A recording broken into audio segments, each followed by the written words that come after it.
Welcome to the workshop area. We're having a great afternoon here. We will shut the doors in a little while and it'll be like a meditation room in here. I just want to mention quickly DCBU. At the website dcbu.org, they have a list of local bluegrass resources, including instructors. If you want to take lessons from area professionals on any of the instruments, you can go there and find the people who live near you and teach. So, anyway, this is our mandolin session today, and we couldn't be happier than to have from Nashville, one of the premier mandolinists working in bluegrass today, Miss Sierra Hull.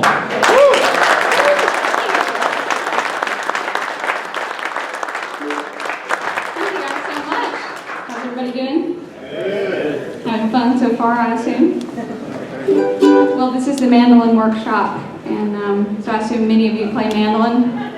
Yeah, all right, good. Well, I'm sure you guys will have plenty of questions, and I mean, I'm here for you, so any questions you have, I'll try to answer them the best I can, or any tunes you might want to hear me attempt, I'll give it a whirl the best I can, too. So anybody got anything they want to kick off with? He doesn't start slow around here. I could probably play a little bit of that to get us kicked off. I'll try. This is a tune I wrote several years ago, appropriately titled Hilarious.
Background real quick before we start along, and maybe tell you what this instrument is, because I always feel like that's a pretty common question at workshops, but I'm 23 years old. I started playing mandolin when I was 8 years old. And I started out going to a lot of festivals, much like this one, of course, on a much smaller scale, because a lot of the festivals around where I grew up in Byrdstown, Tennessee, Byrdstown's a very tiny town, so I had a lot of very small jams where I would see a lot of the same 5 or 6 musicians every week. And I started out mostly learning fiddle tunes, and the more I went along and started jamming, I just really fell in love with the experience of, walking in a festival like this, and there'll just be a huge crowd of people, a band jamming here, and then you walk 2 feet, and then there's another big jam happening pretty much simultaneously. I just loved that, and I've pretty much been doing it nonstop ever since. I started out playing in church. My dad was a music lover. He played rhythm guitar for many years while my brother and I would get up and sing, and then he decided he wanted to learn to play mandolin, and then when I got interested, he sort of just funneled a lot of his time into helping me learn to play. And so I've never looked back. Kind of fell in love with the mandolin, and that's always been my main instrument and my biggest focus, I would say. This mandolin that I'm playing is a 2009, I always want to say 2009 master model, Gibson, and it's very much like your average master model, but it's a little bit different in that whenever I first received this mandolin, I had just played Ricky Skaggs' Distress model. They did, I think, about 25 of those, and they have a slightly smaller neck, which I liked because I have small hands, and so I had Dave Harvey, the guy at Gibson that built this mandolin, make the neck a little bit smaller. And the finish, a lot of people say, how old is that mandolin? Because they think it looks like an old instrument, but it is just a 2009, but it has what's called an aged finish. So most of you probably can't see from back there, but it's got a little bit of a crackled finish to it, so it does make it look a little bit older. And of course, I've put a little bit of wear and tear on it myself just from playing it a bunch, but I use EXP Diodario strings, the 74s, and blue chip picks. This is a CT55. So, say pretty much everybody in here probably has a blue chip by now. But that's pretty much it for me as far as the gear. I just got this tone guard just the other day. I did a little concert window show with a couple of mandolin player friends of mine. Carter's Vintage Instruments there in Nashville, and so Walter, the guy that ran the store, had this really old one. I've been wanting to try one out, and it's wanting to fall off, but so far I can't tell a difference. Does any of you guys have one, a tone guard? Yeah. What's it do? Well, the idea is supposed to be that it keeps your stomach from pressing against the actual wood of the mandolin, therefore making it a little bit louder, and just making the instrument sound a little more clear. And so I was always like, I don't know, I've never had one or never tried it, but I really actually can tell a difference. So that's my newest little piece of gear. But any questions out there to get us going? Yeah. Your mics and pickups, what are you working with these days? Because it looks like you have a piezo and maybe something inside. Well, I'm not using a pickup a whole lot live, just, if I'm in a situation where I'm playing with a lot of people that maybe are plugged in, or playing in a situation with drums or something where it's just mandolin is much too quiet. I'll use this pickup. This is a LR Baggs Radius, and the cool thing about it is you don't actually have to drill into the instrument. It just mounts on the side, you guys can see, and it just sticks with a little bit of putty right onto the top of the mandolin, and it actually sounds really good for a pickup. I use it with the LR Baggs also. So what's called a venue DI. It's a little box about like this, a little flat box, and you can actually dial in your tone and adjust it accordingly. Because I've not really found a pickup that sounds as natural as a mic, but if and when you want to use a pickup, I really would suggest this one. I really think it does a good job, and having that extra room on the DI to dial in some tone is nice too.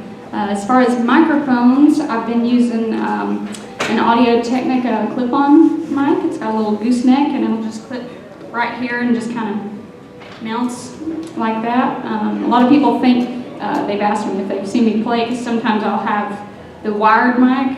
Recently got a wireless one, but the wired mic, they think that I'm also plugging in, but I'm not. I had a little mute box built for it so that I could mute the mic, because when you have the mic clipped on and you're playing, you need to tune or anything, it's always really loud and obnoxious for you guys to have to hear. So I'm able to mute it at least that way. But that's pretty much what I'm using these days and have been for the last little bit. I've also used a DPA microphone quite a bit in the past too. That's what I'm using on an Octave mandolin, and it sounds really great too. Yes, sir? Has your technique evolved? You stopped planting a finger? I mean, I've seen you when you were much younger, you had Adam Steffi kind of vibe going. Yeah, definitely. I think it's interesting for me. A lot of times people say, you know, tell us about your right hand technique. And it's been something that through the years I've worked on. It's changed a little bit, but it's never been something that's been a conscious decision to just say, I'm going to start playing closed-handed again. But I went through an interesting transition from the time I started playing till now. When I was 8 years old and was first learning to play, my first instinct was to hold the pick closed like this, hold my hand closed. But the problem was because I was really small, my hand, when I actually got out of the way of the strings, kind of behind the bridge, the place I would wind up was not the tone I was really hearing some of the other players that I was admiring have.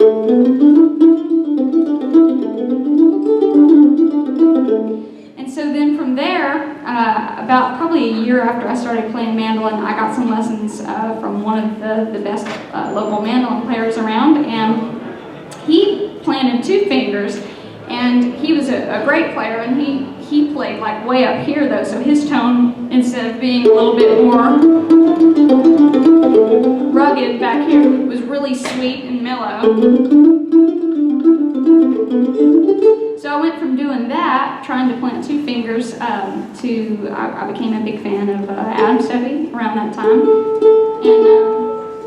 and I started watching him play and trying to learn as many of his solos and things as I could, and I realized he plants 1 pinky, and these 2 fingers kind of stick out like this. Right.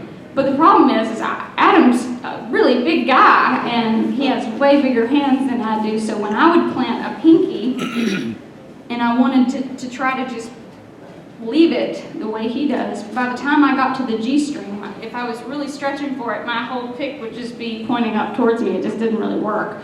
So I started trying to figure out, well, how could I sort of get that tone, that overall sound that I was admiring in someone like him, but compensating for the size of my hands. So I started doing what was more like a light plant. It wasn't really a strong plant where you just stick your finger down and you don't move.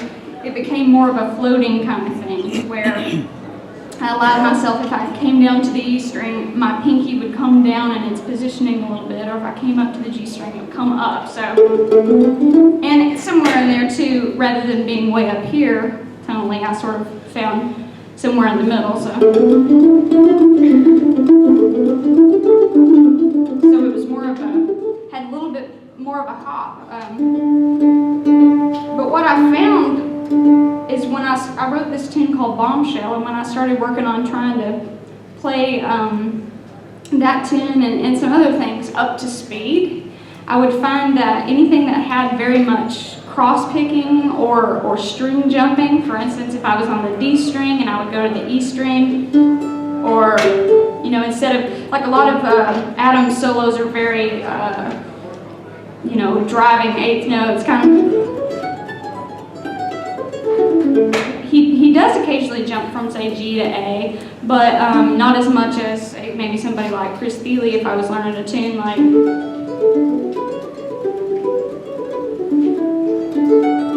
It's just very much, there's so much movement that plant would be just moving all over the place. So what I would find if it was something fast, when I was trying to play Bombshell up to speed,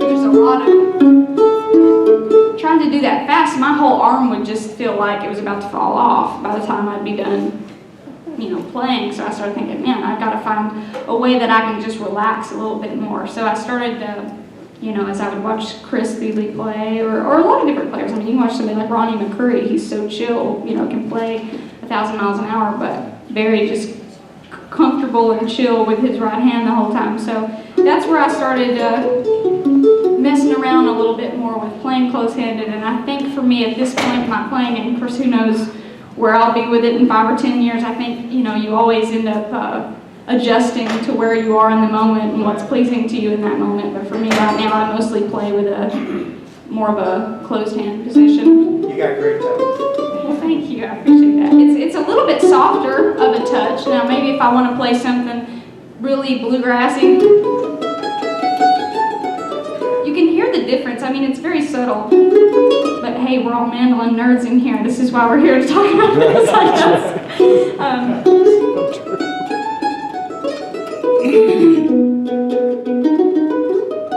There's a heaviness to actually, because what happens when you plant, you're getting the weight of your whole arm, as opposed to, when you're not planting, you're using a little bit more of that wrist. And so it's a little bit softer.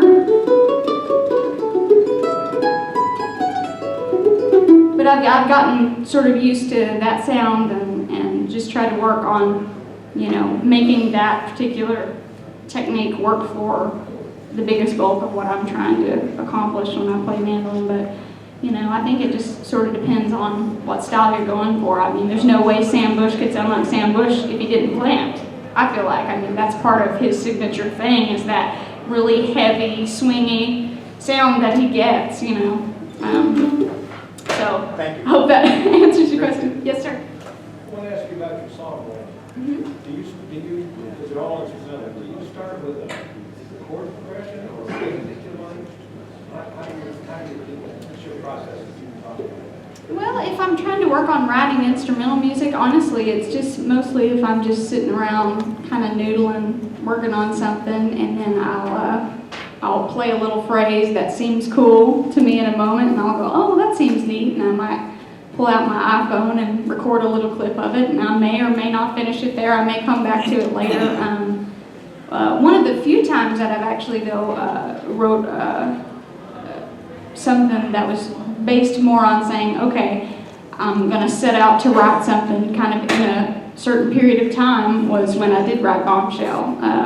And I sort of just felt like, okay, I want to write a tune. And so I asked a friend of mine, I said, what key should I write in? He said, B. So I was like, okay, well, good. I haven't wrote anything in B yet. So I sat there and, I hit record on my laptop and just kind of let it roll for a while, and then noodled around and sort of picked things out of the noodling that seemed interesting, to kind of put together. Occasionally, some of the fun stuff that I would do too, is to, like, if you have GarageBand, which many of you I'm sure do on your computer, they have like little loops and things like that. Even if it's just a sort of a random groove, we're going to play a thing later tonight at our show that I wrote a long time ago, and it's since been developed in many different ways, but it's just a riff that sort of ends up being improvised over, and it sounds like...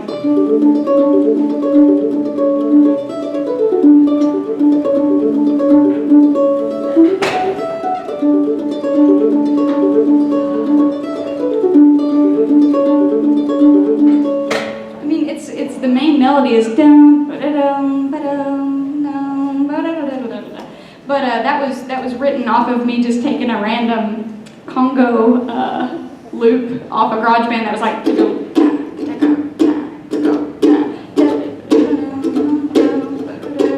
and just trying to find something that felt interesting to play. It's just something to get me outside of the box a little bit. So it really just depends, though. I mean, it can happen so many different ways, and like I said, a lot of it is just noodling around in a moment, playing something, recording it maybe on my iPhone. Maybe I'll get another piece from another day, and sometimes those pieces happen to work together when you stick them together too, which is convenient. So, yeah. Could you just play your favorite tune? My favorite tune? It's funny, you would think that I would actually have a favorite tune of all time. One of my favorite things to play recently, I could play for you. It's a very simple melody, but just a really beautiful one. I started trying to think of just some some tunes that I learned early on when I was first learning to play mandolin that I hadn't played in a long time. And one of the first books that I had was Butch Baldessari's 30 Fiddle Tunes for the Mandolin. Anybody have that? See if you agreeance is out there. And there's a really beautiful song on there called Azalea Waltz. And I never hear anybody play that song, but I remember very strongly being probably 8, maybe going on 9. I mean, I hadn't been playing mandolin very long at all, and it's one of my earliest memories of learning to play something, really feeling that music and just like loving it. I just was floating learning it. I just thought, this is so beautiful. I just really, and so for a while, after I started thinking about that again, I would try to play this song and I would just start crying, and that really doesn't happen to me very much, but I was just total female moment, ladies, you know, but I was just like, this is so nostalgic, the tune is, so. But one of the reasons I play it is because one of the things I've been working on lately is, you know, one of the ways Butch would show you how to play that song is, you know, a pretty simple way, because he's just mostly showing you these basic melodies for beginner mandolin players.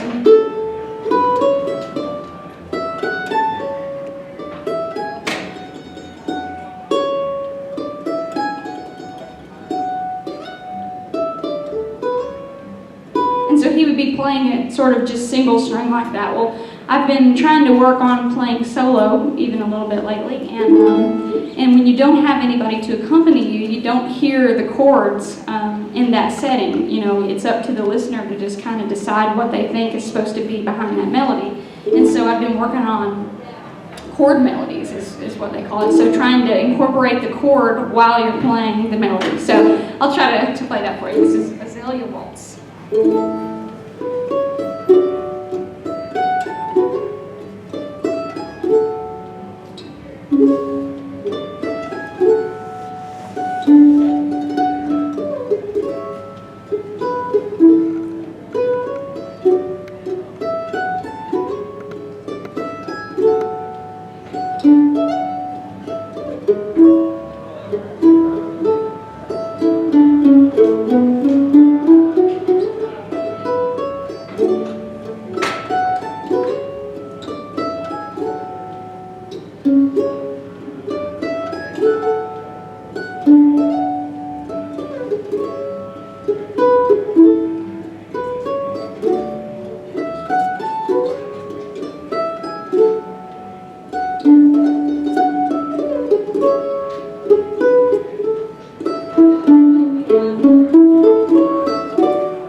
Double stops, just even like little snippets of the chord along the way. I mean, that's just basically your D chord.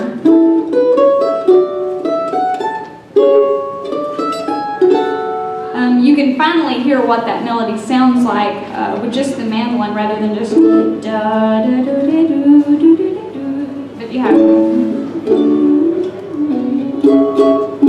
it just it makes it a little bit richer sometimes, and it's also very good left-hand exercise just to practice on taking a melody, and maybe even if you're just adding one more note in with the melody to accent the actual chord. So, yes, sir? You teased us a couple times with Jerusalem's Rich. Can we hear your rendition of that? Sure. I'm like, is she going to finish it? Is she going to do it? I'll try, yeah. Yeah, that's was also one of the really early tunes that I remember learning. All right, I'll give it a go.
You don't sound like that when I play it. Oh, that's one of those tunes that I learned early on, and as you go along, you play it a bunch, but just play it a few times through, it's kind of like, where can we take this? It's a great tune, though, for sure. Yes, ma'am. I got a question.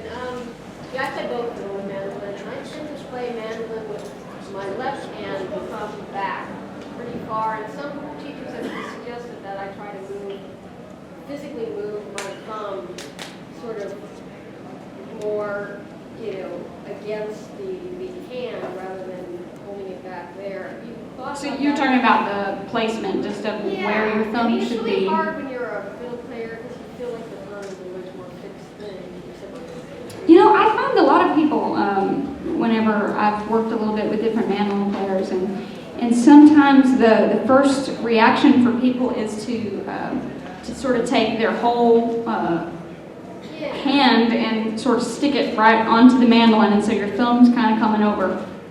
And I'm not sure if you were saying that sometimes people are telling you need to have your thumb more this way, but I always feel like when you grab your mandolin like this, in sort of that death grip kind of way, as far as you can reach your pinky is just barely, at least for me, barely beyond the 5th fret. I mean, you're sort of restricting yourself from any real movement that you might be able to have otherwise. Now, if you bring this part of your hand down just a little bit, meaning that the thumb relaxes from the instrument, and you're going to have a little bit of room from the crease of your first finger and your thumb, but it's not going to be it's not going to really be touching. And so then this part of the hand comes out, and then it's amazing how much more stretch you have. Now, some people almost take that really extreme and they think, oh no, my thumb needs to be like way down here at all times. But the goal is to be able to use that thumb. So when you play a note, you're using the pressure from that thumb to help make it a little bit easier. Whereas if you're like this,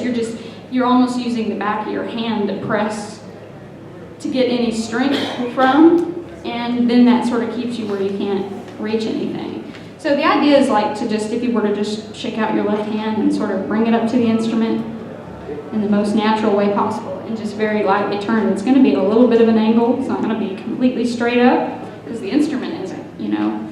But you definitely don't want the thumb to be like way over.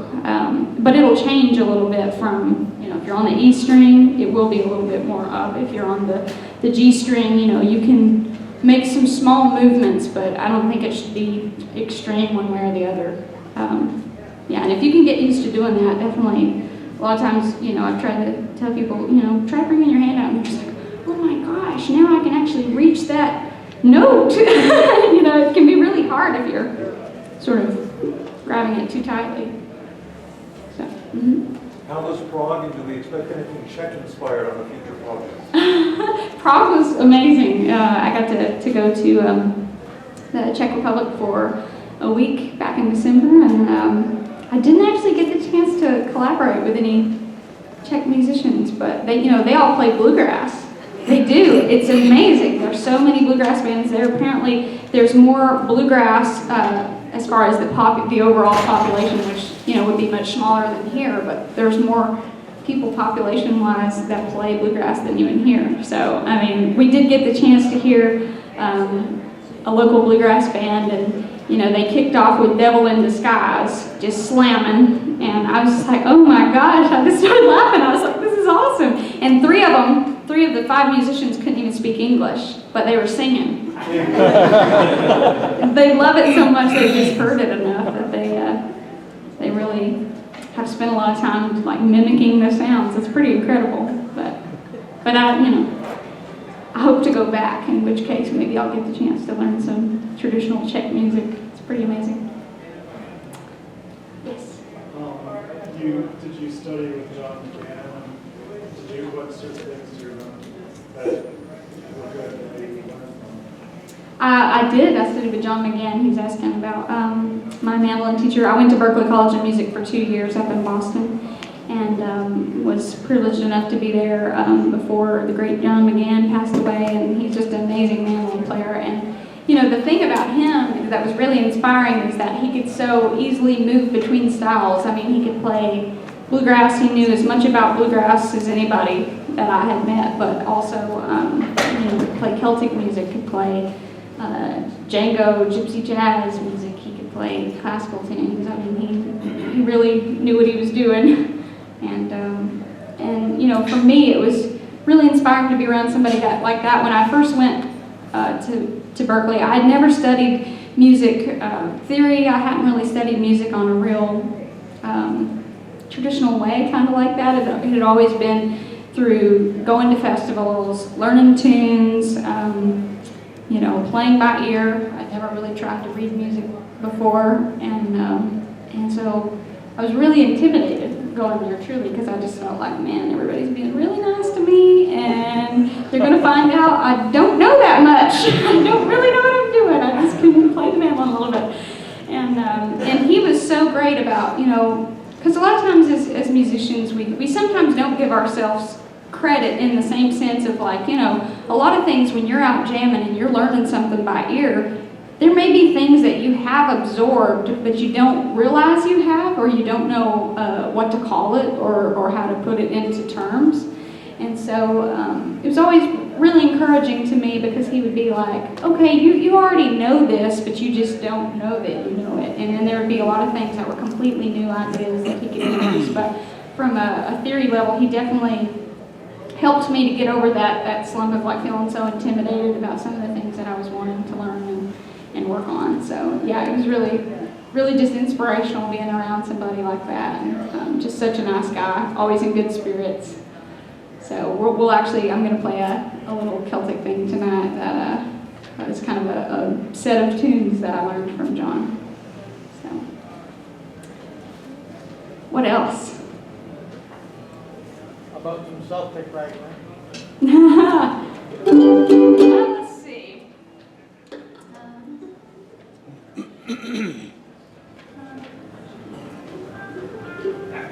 Let's see if I can remember. This is, since we're going to play the tunes I learned from John tonight, I'll see if I can play something else. This is, my buddy Ron Block has spent a lot of time playing with Kate Rusby's husband, Damien, I believe is his name. And he's an Irish banjo player, and so he's learned some different tunes from him, and he taught me, well, our buddy Jeff Taylor, who's a great accordion player, piano player, taught us the first song, and then the next one I think is an original one of Damien's. It's called, first one's called The Musical Priest, and the next one's called Trip to Portugal. So, I can remember it. I normally play this on an octave mandolin, so we'll see.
Octave mandolin. I don't know if you guys have seen one of those before, but I'll be playing some of that tonight as well. And they're kind of a fun instrument to try to learn some of those Celtic tunes on, for sure. What else? Any other questions? Thoughts? Confessions? Next CD, it is coming this year, which I'm really excited about. It's all recorded, finally. We're just finishing up mixing and mastering. But it's been a long time coming, so we're hoping October, but I've been working with Bela Fleck producing, and it's just been really, really fun. The whole project is actually just myself and a bass player, and so I'm playing either mandolin and octave and accompanying with bass. And I met this guy back in August. His name's Ethan Yojevitz. He's an incredible bass player. Somebody know Ethan over there? Yeah? Okay, I was like, I heard a clap. All right. Ethan's, yeah, he's a great bass player, a student of Edgar Meyer, so he does the solo bass tuning and bows a lot of melodies and stuff, so it's been really, really fun. But October, hopefully, so. Yes? How did you decide to switch over to the octave band? I remember seeing many years ago when you first started, so much bigger than you, now you're a little bit bigger, and I'm just hoping to recreate that 10-year-old feeling, you know. No, he's asking about switching over to the octave mandolin, and you know, it's definitely a bigger instrument, a bigger stretch and stuff. For me, I guess I first started with playing octave before I actually owned one when I was working on my last album, which was back in 2011 maybe. There was a guy named Brent Truitt that was engineering the album, and he had an octave mandolin. He was a mandolin player, and so I ended up playing that on a couple songs, and then it was after that I reached out to Weber and got one of their octaves and started playing it. But John McGann had an octave and played a lot of the school faculty concerts and stuff. I would hear him playing and got to mess with it a little bit. And it's just really a fun instrument. I played a lot of guitar growing up, and the octave is sort of a good substitute for that in a way. I mean, it's like, it's got the mandolin qualities that I love about it, but has that sustain and that rich tone that kind of a guitar has too. So it can be really great for singing. I mean, especially the more I've been doing solo things. I just really enjoyed having that change of pace. I recently just got a mandola too for the first time. I haven't got to mess with it a whole lot yet, but you know, it's good to have these different instruments for me, just to have something different that can be inspiring, you know, than just playing mandolin, but it's still within the mandolin family, so it's really fun. Yeah. Yeah, the bouzouki is the same strings and tuning as a mandolin, I understand. I don't know much about it. The octave mandolin, is that like a step down from that, or are you familiar with that? Well, the bouzouki is actually tuned a little bit differently, and I don't know what the exact tuning is on the bouzouki, but the octave is exactly the same as the mandolin, just an octave lower. Now, if you have a mandola, the only difference is it's kind of like losing the E string and adding a low C string. And the same thing with a mandocello. So, yeah, so that's the cool thing about the octave, is that if you already play mandolin, if you get an octave, it's pretty much the same thing, but you have to approach it a little bit differently, just because, you know, it's certainly a more of a stretch than mandolin. And I love it because you can also capo up, you know, much like you can guitar, and play strumming on it. A lot of people say, how do you make those full chords on the octave? And I say, I don't really. You know, I mean, I play more open position stuff. So. Any other questions? Well, now would be a good time. I have a special guest I'm going to bring up here. I met this little lady last summer at a festival here in Virginia, and we got the chance to play together. Some of you may know her.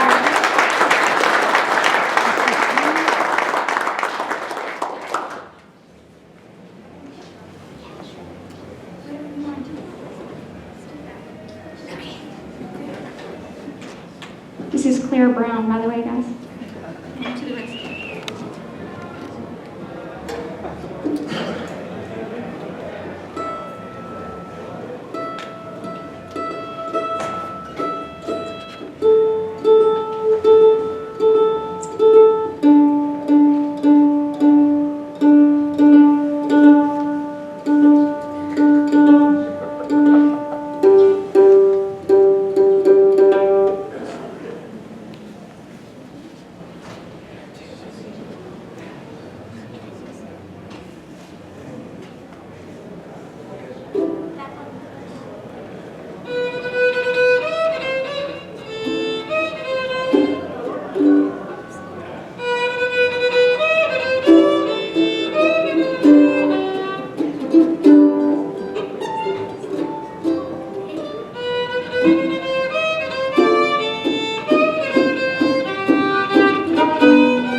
that time. Any last questions or thoughts before we send it on to Mr. Jerry Douglas back there? Yeah, play one more song. Yeah, One more song? Leave us with another two.